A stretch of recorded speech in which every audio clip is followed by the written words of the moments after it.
और हम आज से कुछ दिन पहले बेरी की समस्याओं के बारे में एसडीओ साहब से मिलने गए थे नगर पालिका में, और वहाँ 10-15 आदमी थे जिनकी में मैं भी साथ था। एसडीओ साहब से हमने पूछा भी एसडीओ साहब, ये बेरी गांव के, मैं कल पूरे बेरी गांव में घूमा था और उस बेरी गांव में 30% लाइट सस्ती हुई मिली है और 70% जो लाइट है वो बिल्कुल कोई खराब है, कोई टूटा हुआ है। तो इनके बारे में आपने क्या सोचा है? तो एसडीओ साहब ने जेई साहब को बुलाया, सेक्रेटरी साहब को बुलाया, उनसे डिस्कशन की और उन्होंने स्वीकार भी किया, हाँ जी ऐसा है। और अब आगे के लिए बताओ जी इनका कैसे क्या समाधान होगा। उन्होंने आश्वासन दिया था कि जी हम इस बेरी गांव की 10 दिन के अंदर सारी लाइटें चेंज कर देंगे,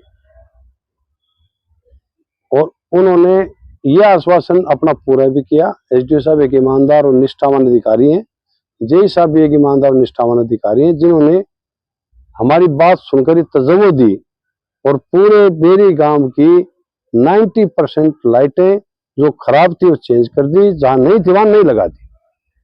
और 10% जो लाइटें हैं जिनके पाइप नहीं थे, एसडीओ साहब ने कहा जी वो पाइपें मंगवा रखे हैं, पाइप आने के बाद वो भी सारी बदल दी जाएंगी। इसलिए हम एसडीओ साहब का बहुत बहुत धन्यवाद करते हैं और आप लोगों का भी धन्यवाद करते हैं जो आप कवरेज देते हैं ताकि इस समाज के काम हो सके। डीएसपी साहब, बेरी में और विकास हो, आगे की आपकी क्या रणनीति रहेगी? बस बेरी में हम तो ये चाहते हैं ज्यादा से ज्यादा विकास हो, और उसके बाद हम पंडित भोगदास जी की मूर्ति पे 26 जनवरी वाले दिन फूला माला अर्पण करने गए थे। 36 बिरादरी के आदमी ने फूल माला अर्पण करने के बाद सेक्रेटरी साहब से मैं मिला था खुद, और सेक्रेटरी साहब ने से कहा कि सेक्रेटरी साहब ये लाइटों का तो बहुत अच्छा काम हो गया, अब आगे इस गांव के अंदर पूरी नालियां, पूरे नाले ब्लॉकेज हैं, इसके बारे में आप क्या करने जा रहे हो?